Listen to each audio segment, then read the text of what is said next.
अस्सलाम वालेकुम स्टूडेंट्स। आज हमने रिमेनिंग जो शॉर्ट क्वेश्चन एक्सरसाइज वाले वो डिस्कस करने हैं। क्वेश्चन नंबर 6 अगर आप बुक से देखें तो क्वेश्चन नंबर 6 ये है कि इफ़ चार्ज पार्टिकल, ठीक है, कि हमारे पास पॉइंट चार्ज है क्यू से अगर हम रखते हैं एक नॉन यूनिफॉर्म इलेक्ट्रिक फील्ड में, तो बताएं क्या उसकी रेक्टिलिनियर मोशन होगी। रेक्टिलिनियर से मुराद ये है स्ट्रेट लाइन मोशन होगी क्या। तो आपने बताना है कि मे और मे नोट भी, ऐसा हो भी सकता है नहीं भी। अगर आप पॉइंट चार्ज को नॉन यूनिफॉर्म इलेक्ट्रिक फील्ड में रखते तो उसका पाथ रेक्टिलिनियर में और मे नोट भी यानी एग्जिस्ट कर भी सकता है नहीं भी कर सकता। अब कब होगा कब नहीं, अब मैंने ये बताना है। तो आप ये देखें, अगर हमारे पास कोई सिंगल चार्ज हो, आइसोलेटेड चार्ज, तो उसके इलेक्ट्रिक फील्ड में रेक्टिलिनियर पाथ होगा चार्ज का, क्योंकि कोई चार्ज पार्टिकल जो होता है वो इलेक्ट्रिक फील्ड लाइंस के अलोंग मूव करता है। ठीक है, तो एक पॉइंट चार्ज होता है ना, एक सिंगल चार्ज का इलेक्ट्रिक फील्ड नॉन यूनिफॉर्म क्यों होता है, क्योंकि आप देखो इसकी इलेक्ट्रिक फील्ड लाइंस के दरमियान सेपरेशन सेम नहीं है, जो हम अवे जा रहे हैं सेपरेशन बढ़ती जा रही है। तो नॉन यूनिफॉर्म इलेक्ट्रिक फील्ड है पॉइंट चार्ज का।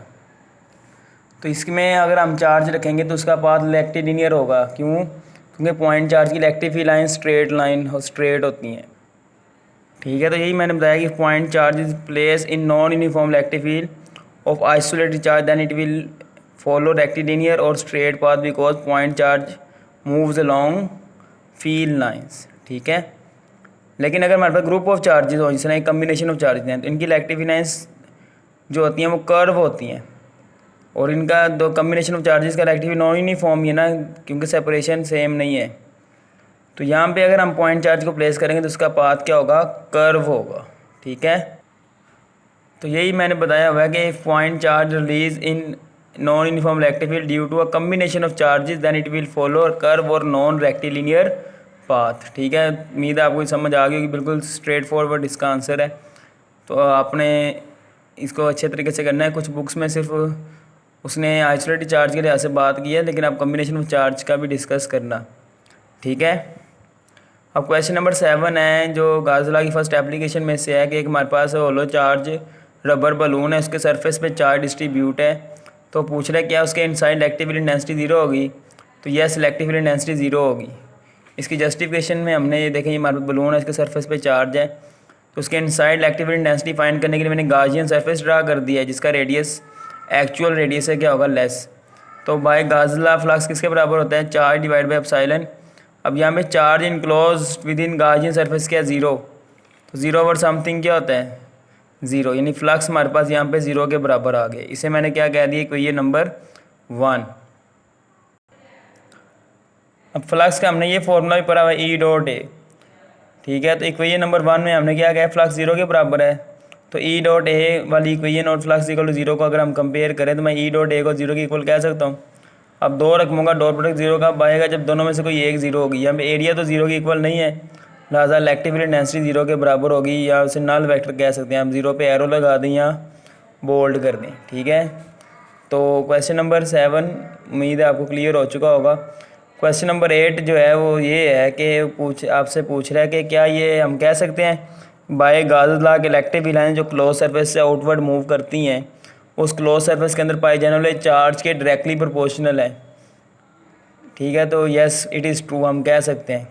क्यों? क्योंकि बाय गाउस लॉ फ्लक्स की इक्वेशन क्या है, चार्ज डिवाइड बाई एप्सिलॉन। अब यहाँ में 1 ओवर एप्सिलॉन कांस्टेंट है, तो फ्लक्स डायरेक्टली प्रोपोर्शनल आ जाएगा चार्ज के।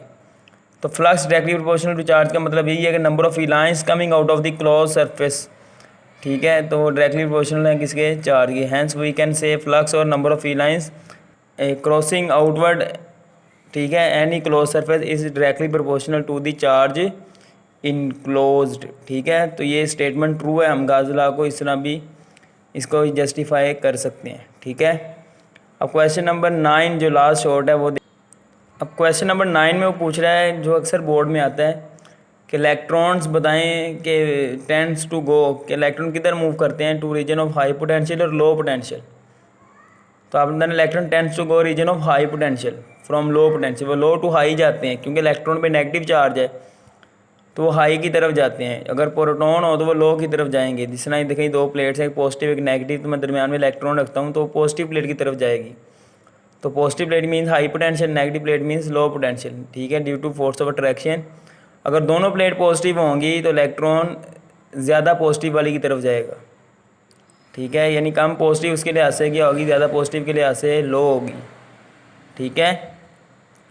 और जिस तरह कल एक मैंने शॉर्ट डिस्कस किया था लास्ट टाइम के, दोनों प्लेट्स अगर पॉजिटिवली चार्ज हों तो दरमियान में चार्ज पे नेट फोर्स 0 होती है। लेकिन अगर दोनों पॉजिटिवली चार्ज हो लेकिन एक प्लेट में पॉजिटिव चार्ज ज़्यादा हो, एक पे कम हो, फिर नेट फोर्स 0 नहीं होगी, फिर ज़्यादा पॉजिटिव प्लेट से कम पॉजिटिव प्लेट की तरफ वो मूव करेगा, ठीक है। तो ये भी ऐसे आपको आइडिया होना चाहिए। तो इसका आंसर सिंपल ये है कि इलेक्ट्रॉन की तरफ मूव करते हैं टुवर्ड्स हाई पोटेंशियल। अब न्यूमेरिकल्स भी मैं यहाँ पे 2 डिस्कस कर रहा हूँ। सेकंड ईयर में मैं मोस्टली न्यूमेरिकल्स का सिर्फ फार्मूला लिखा करूँगा, आपने इसको सोल्व करना है। 9th 10th फर्स्ट ईयर 3 साल का तजर्बा की रोशनी में अब उम्मीद है कि आप खुद न्यूमेरिकल सोल्व कर सकते हैं अब, ठीक है। अब फर्स्ट ईयर में तो एक एक न्यूमेरिकल मैंने आपको करवाया था, अब मैंने फार्मूला लिख देना है, जो ट्रिकी होंगे डेफिनेटली मैं सोल्व करूँगा। अब क्वेश्चन नंबर 1 में कह रहा है कि हमारे 2 पार्टिकल्स है, दोनों का मैथ भी उसने बता दिया 10 ग्राम, जिसे मैंने केजी में कन्वर्ट किया तो 0.01 आ गया, यानी 1000 पे डिवाइड किया। और दोनों पे चार्ज इक्वल है 20 माइक्रो कूलम, जिसको मैं लिख सकता हूँ 2010⁻⁵ माइक्रो 10⁻⁶ है, तो 20 का 10 की पावर 1 भी आएगा, तो 1 -6 -5 हो जाएगा। जी की वैल्यू इसने बता दिया, डिस्टेंस बिटवीन मैथ भी 10 सेंटीमीटर है, इसे मैं मीटर में 0.1 मीटर लिख सकता हूँ। अब उसने कहा कि इन दोनों चार्ज के दरमियान इलेक्ट्रिक और ग्रेविटेशनल फोर्स को कंपेयर करो। कंपेयर से मुराद ये दोनों के दरमियान इलेक्ट्रिक और ग्रेविटेशनल फोर्स की रेशियो बतानी है। रेशियो से हमें पता चल जाएगा कौन सी बड़ी है कौन सी छोटी है, ठीक है। अब इलेक्ट्रिक फोर्स का फॉर्मूला क्या है, K/Q1/Q2/r²। ग्रेविटेशनल फोर्स का क्या है, G/m1/m2r²। अब यहाँ पे मैं इन दोनों को अगर डिवाइड करता हूँ तो r² से कट जाएगा, सिंपल K/Q1/Q2/G/m1/m2 आ जाएगा। Q1 Q2 को मैं Q² कर सकता हूँ, क्योंकि Q1 Q2 के बराबर इसको सिंपल Q कह दें। M1 M2 को m² कह सकता हूँ, क्योंकि M1 M2 के बराबर सिंपल M कह दें, तो m ज़रब m m²। इसमें वैल्यूज पुट की, अब आप कैलकुलेशन करना है कैलकुलेटर पे, ठीक है। तो ये हमारे पास आंसर आएगा, ठीक है। अब नेक्स्ट जो क्वेश्चन नंबर 2 है ना, वो डायग्राम वाला वो डिटेल्ड है, वो इंशाल्लाह क्लास में मैं आपको डिस्कस करवा दूंगा बहुत जल्द, जब हमारी क्लासेस स्टार्ट होंगी। उसका बोर्ड में अपेयर होने के चांस भी कम है। थर्ड क्वेश्चन अगर आप देखें तो उसमें कह रहे हैं कि चार्ज हमारे पास, उसकी वैल्यू -8 यानी कि बार -8, और उससे 2 मीटर के फासले पे आपने इलेक्ट्रिक फील्ड इंटेंसिटी बतानी है लॉन्ग जी एक्सिस। तो इलेक्ट्रिक फील्ड इंटेंसिटी का फॉर्मूला हमने क्या पढ़ा था, K/Q/r²। K मतलब कूलम कांस्टेंट, 1/4πε भी जिसे हम लिख सकते हैं। अब आर कैप की जगह मैंने K कैप क्यों लिख दिया, क्योंकि लॉन्ग जी एक्सिस बतानी है, और जी के लिए यूनिट वेक्टर कौन सा होता है, K कैप। इसमें वैल्यू पुट कर दो, K की वैल्यू आपको पता है, Q की वैल्यू पुट कर दी, R की 2, K का वैसे साथ लगा दी। इसको कैलकुलेशन करें आप तो -1.89 K कैप न्यूटन पर कूलम साथ, इसका हमने क्या लिख दिया, यूनिट, ठीक है। तो इसको भी आप अच्छे से करना, बाकी इंशाल्लाह अगले न्यूमेरिकल मैं नेक्स्ट लेक्चर में डिस्कस करूँगा। इससे पहले इंशाल्लाह चैप्टर 1 कंप्लीट हो जाएगा। तो आज के लिए इतना ही है, अल्लाह हाफिज़।